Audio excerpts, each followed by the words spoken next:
જય માતાજી દોસ્તો, very very good morning.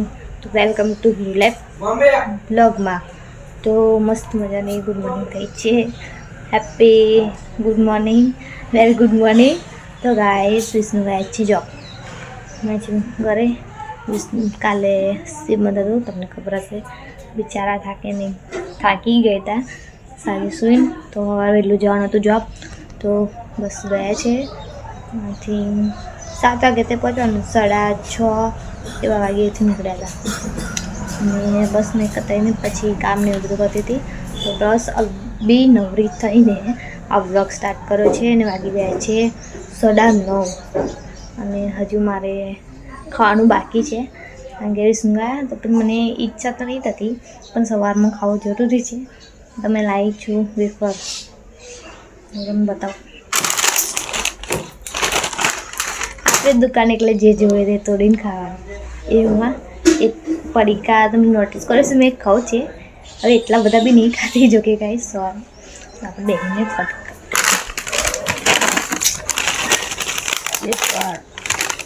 Guys અહીંયા નાસ્તો તો ના કહેવાય, ખાલી ખસ જસ્ટ પડીકું છે. તમે ખાઈ લો, પછી આપણે મળીએ. વિષ્ણુ ગાય છે જવાબ. તો ગાઈસ આજે આપણે એક વસ્તુ કરીશું વિષ્ણુ માટે. વિષ્ણુને સરપ્રાઈઝ આપીશું. તો હું તમને કન્ટિન્યુ બન્યા રહેજો બ્લોગમાં. હું તમને બતાવીશ કે આપણે શું એમને સરપ્રાઈઝ આપવાની છે. એમને ખબર તો નથી, પણ આપણે એમને આપીશું. તો કન્ટિન્યુ રહેજો બ્લોગમાં. તો ગાઈસ બપોરના વાગ્યા છે 1. મેં જમીને આવી ગઈ છું નીચે. રોટલો અને ટામેટાનું શાક બનાવ્યું હતું. ટામેટાની ચટણી કે ને તે બસ એ બનાવી હતી. જમીને આવી ગઈ છે. બનાવી તો મેં શાક બનાવ્યું હતું, મમ્મીએ રોટલા બનાવ્યા હતા, કેમ કે આપણને રોટલા નહીં આવડતા. તો બસ મેં બેઠી છું હવે દુકાને. તો એકડી દુકાને બેસીશ મેં, પછી આપણે મળીશું. અને હા, વિષ્ણુ માટે સરપ્રાઈઝ છે, તે આપણે રેડી કરવાનું છે. તો કન્ટિન્યુ બ્લોગમાં બનાવી રહેજો. ગાઈસ વાગી ગયા છે 6:07 થઈ ગઈ છે. ખીચડી થાય છે હજી. ને તો આવી જ છે કંકોત્રી.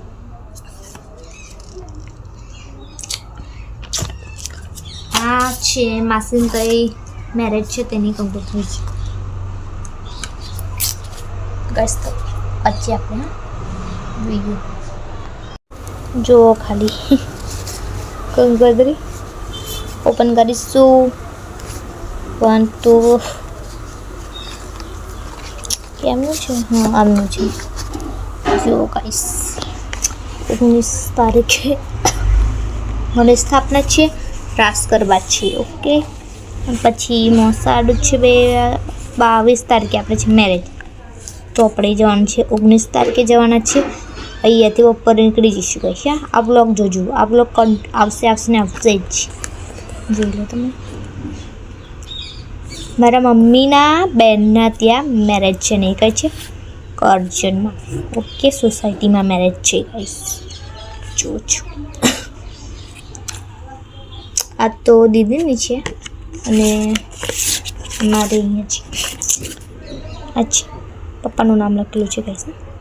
એટલે તો આ મેરેજમાં આપણે જવાના છીએ ગાઈસ. તો એ બ્લોગ આવશે બહુ જ જોરદાર. જોજો તમે. મેં કેવી રેડી થયું, વિષ્ણુ કેવા રેડી થઈને અમે કેવી મોજ કરે લગ્નમાં. તો એ બ્લોગ આવશે. હજુ લગ્ન આવશે, દર બ્લોગ ઉતારીશું, પછી મૂકીશું. તમે એ જ જોજો. હા, વેઇટ કરજો. તે લગીન મેરેજનું ગાઈસ જવાનું થાય છે. જવાનું થઈ જાય પછી આપણે મળીશું. અને વિષ્ણુનું સરપ્રાઈઝ એ તમને સવારની કહું છું, સરપ્રાઈઝ કરવાનું છે આપણે, પણ એ તમને પછી બતાવીશ હવે. તો ગાઈસ રાત પડી ગઈ છે અને મેં જમી લીધું છે. વિષ્ણુને કોલ કર્યો હતો, તે જમ્યા નહોતા હજી, બધા હતા. તો ગાઈસ તમે બહુ જ વેઇટ કરાયો મેં, કારણ કે આપણે વિષ્ણુ માટે સરપ્રાઈઝ કરવાનું હતું. તો ગાઈસ મેં લીધું છે આ બ્લેન્ક પેપર. એના ઉપર આપણે કરવાનું છે એકદમ જોરદાર.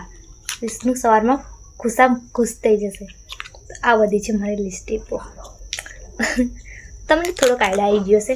મેં લિપસ્ટિક લગાવીશ અને આના પેપર ઉપર કિસ કરીશ અને વિષ્ણુના ફોનનું કવર બનાવવું છે મારે. બસ મેં કેટલા ટાઈમથી વિચાર કરું. વિષ્ણુ મને કીધું છે એમને મારા માટે આ પેપર બી લેતા આવ્યા, પણ મેં બનાવતી નથી ગાઈસ. તો આજે મેં બનાવું. તો પહેલાં આપણે લગાવી લઈએ લિપસ્ટિક. ફોન મૂકવો પડશે. અરે યાર આમ તો રહેતો નહીં, શું કરું? ચાલશે. તો છે મારી જોડે બધું બહુ લિપસ્ટિક, તો પણ આપણે લગાવીશું આ. ઓકે ગાઈસ, મને આવા કલરનું લિપસ્ટિક ગમે એટલે.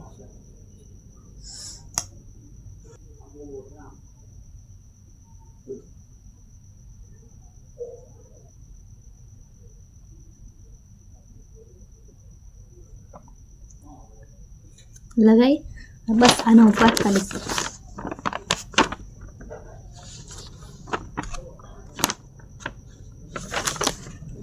બસ આવી રીતે મેં બધે કરી દઉં, પછી તમને બતાવું.